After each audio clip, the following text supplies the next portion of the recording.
What's up, everybody? This is your boy August Stevens, and this is the All Pro Wrestling Show. I'm here today with my boy Tim Cyphers. Tim, what's going on, man? Oh, not a lot. Just WrestleMania weekend. Oh, absolutely. Hey, what a card. I'm not gonna lie to you. The card seems a little bit spotty, right? Mhm. There are certain parts of the card that looks absolutely amazing. Um, from just a pure wrestling aspect, right? Like Right. AJ Styles and Edge. You Dream. want to that's a dream match, right? But the build has been lackluster. What's a match that you're looking forward to tonight?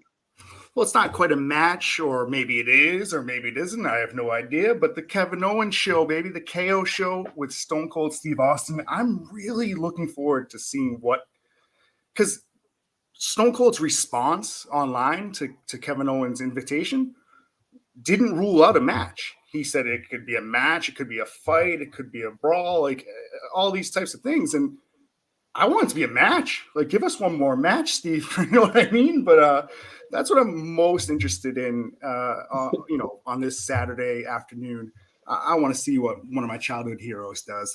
Stone Cold Steve Austin, of course. Yeah, man. I mean, look, the to me, like I said, the AJ Styles, just for people that don't know, TNA wrestling is what got me into wrestling. So Oh, that being said, AJ Styles has always been the man to me. right. Um, so to have him in a WrestleMania match against Edge is something that I thought, would never happen, especially considering the fact of Edge retiring when he did, and AJ coming in when he did. It just didn't seem like it was going to happen, and now it's here. It's going to happen tonight on WrestleMania. Like I said, the build-up's been kind of lackluster, but I think overall the match should be like one of the best matches that we have yet to see because everything that Edge has touched since he's been back in the WWE has been straight gold. I mean, if you look at those matches with Randy Orton when he first got back, those are classic. Those are Oh my classic matches. Yeah, the program with the Miz was fun. You know what I mean? But I hope it lives up to the hype because they rushed it a little bit. And, Yes. the program didn't last as long as it could have. So I hope they deliver. They really got to deliver in the ring. That's what it comes down to. Yes, absolutely. So let's move on to the biggest, quite possibly the biggest match. What they're saying is of all time so Mm. far in the WWE. And that is Roman Reigns, Universal Champion, versus Brock Lesnar, the WWE Champion, in a winner take all match. What are your predictions for that match? Well, one is we're gonna see blood. They've alluded to that already. You know what I mean? When Brock was like, "I'm out for blood," and to people that don't know, like you said, that's a big deal because in recent years, or for over a decade now, we've stayed away from things like blood and chair shots and things like that. We're gonna see blood on Sunday night. I can promise you that. Now, as far as predictions go, I'm a little like I think Brock could win because like it's so obvious that Roman's gonna win, right? Like, and when it's too obvious, they seem to go the other way. I don't know. You know, I would agree with you, but I would say that that's the stupidest thing that they could possibly do. And the reason I'm saying that is because you have Roman, who's on this 600 plus day tear as champion. And honestly, when you're trying to build a guy up to be your guy, because let's face it, Lesnar's not the guy in WWE. He's a feature.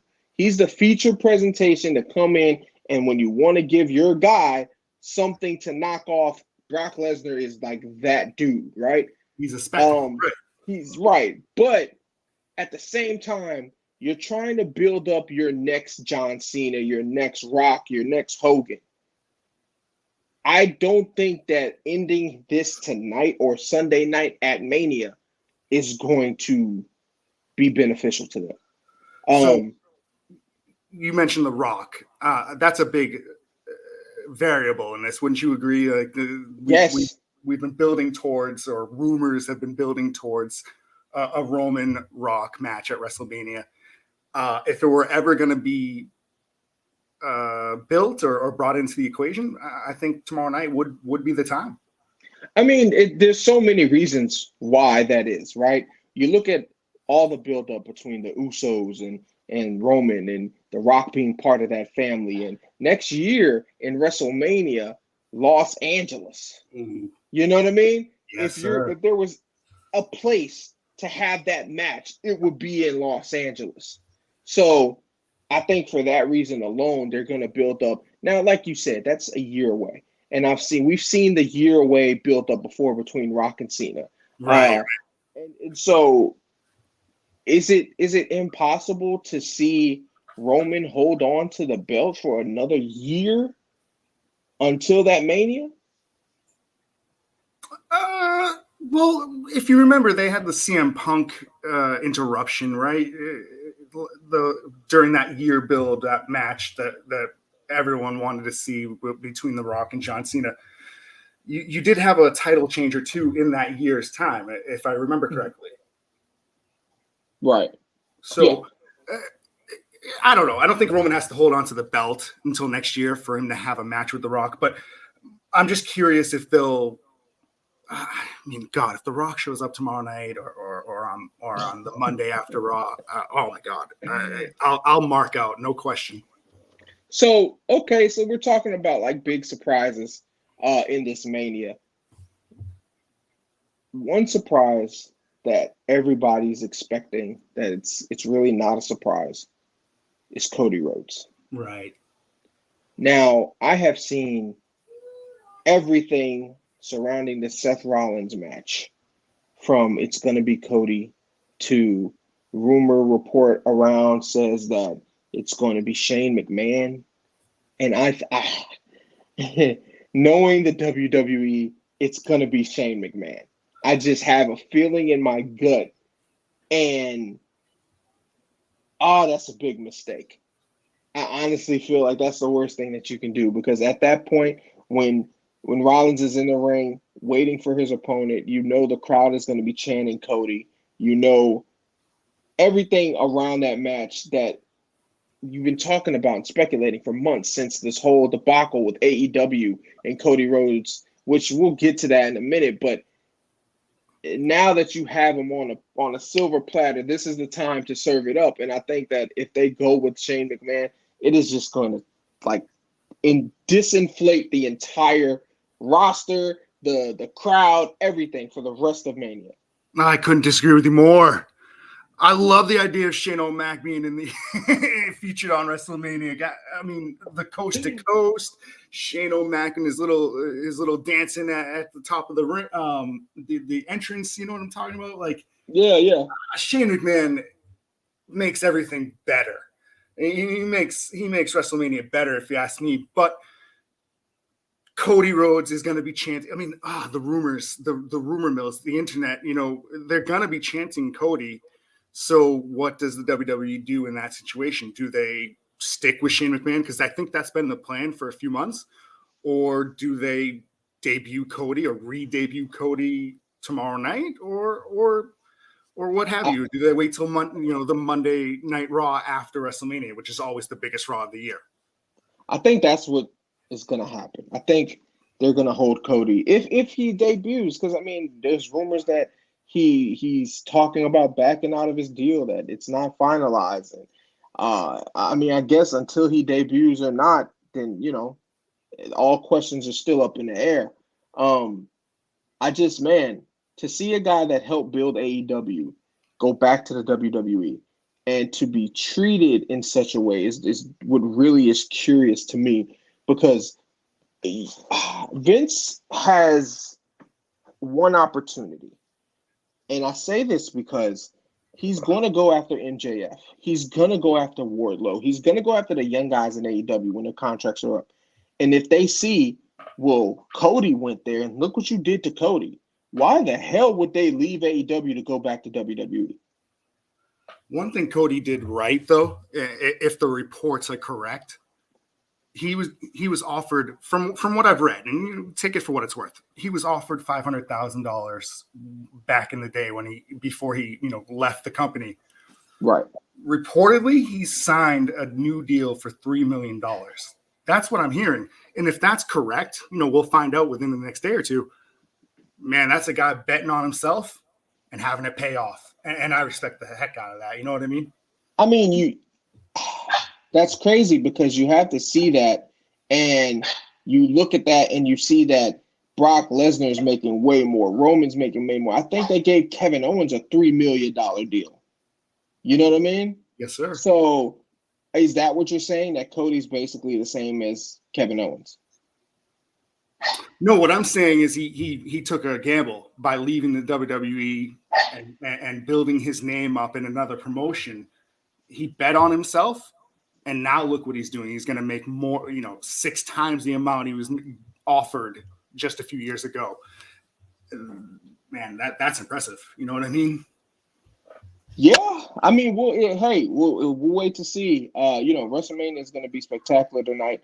But another event just took place yesterday, and it was the re-debut of Ring of Honor.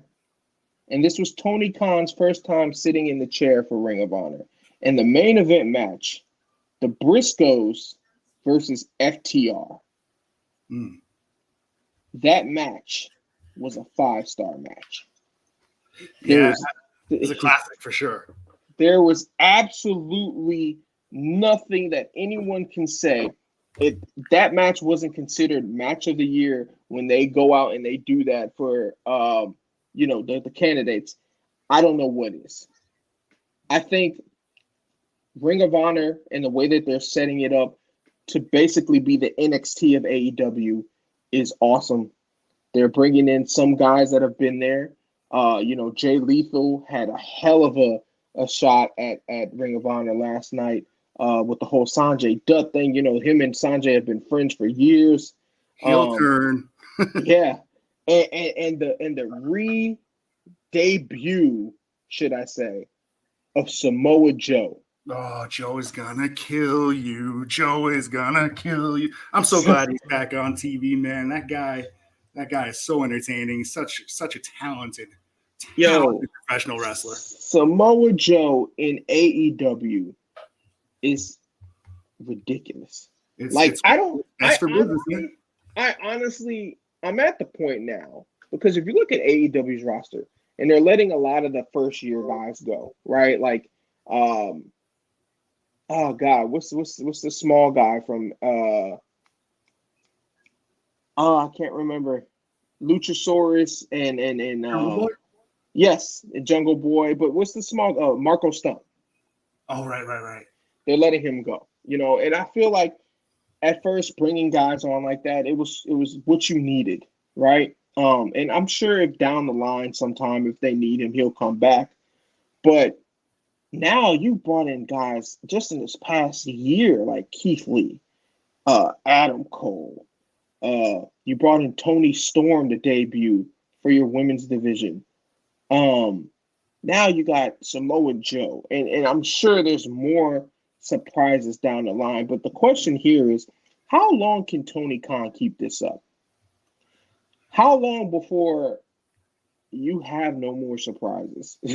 It can't be done before you start relying on the same thing that WWE did, not the debut of new people coming to your company, but bringing back a 50-year-old Adam Cole or bringing back, older wrestler to come and debut into your company. Yeah, right. Like Goldberg is all elite or something. No, I get what you mean. I think he can keep it up as long as he's got an open paycheck, man. As long as Daddy still owns the Jacksonville Jaguars, he can keep it up, man. Yeah, that's true. But any businessman would know that you have to keep those books separate. The money his dad gave him $100 million, and I'm sure like that's it. If I'm Adam, if I'm Tony Khan, I'm keeping the checkbooks for Ring of Honor and AEW completely separate. Oh, no, for sure. But my point was that he's got a lot of money, so he's going to keep it up. He's going to keep trying to shake things up, keep trying to steal talent from WWE, and surprise us. As long as he's got the money to do it, he's a very wealthy man. That's all I would say. Yeah, I agree with that. But my fear is that, you talked about the four pillars of AW, whether it was MJF, Sammy Guevara, Jungle Boy, and what's the guy's name that's with Sting? Darby Allin. Darby Allin. There you go. Those are supposed to be your four pillars of the future. But then you say that, but then you keep bringing guys in. And Right. honestly, the only one that I can see being a major part of anything so far is MJF. Sammy Guevara has had his time. He's a great mid-card guy. He was with Jericho and them, and now he's not. He's doing his own thing, and that's wonderful for him. But he's nowhere near the level of MJF. MJF, I feel the same way that the rumor is that Cody got $3 million. If you're not offering MJF 5, I don't know what the hell you're doing. I mean, he's just such a good heel. I mean, such a good heel. You love to hate this guy. He's I actually shared one of those reels that you see on Facebook, right? Like the TikTok imitating things. Right. It was like a cameo he did for a wedding. Perfection. I mean, he crapped all over them, and he did it in such a charismatic way. Oh my God, he's gonna get paid whenever his contract is up. I think it's 2024, but he is such a good heel. Yeah, man. I mean, it's you gotta give it up to him. If you're talking about the next generation of great talents, MJF is definitely there. I don't know who would be the next great good guy, because everybody who's tried to come out and be a good guy has, for one reason or another, failed.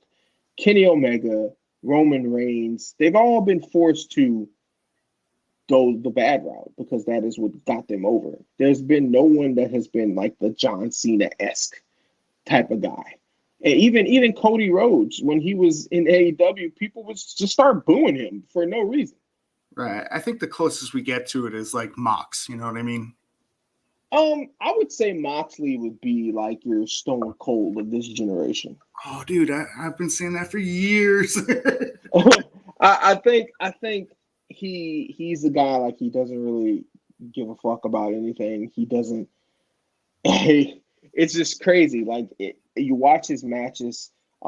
Instantly, when I think of Moxley and AEW, you think about his debut. You think about him and Omega and being DDT'd into that glass table. Like, this is legendary stuff that's happening. You know what I mean?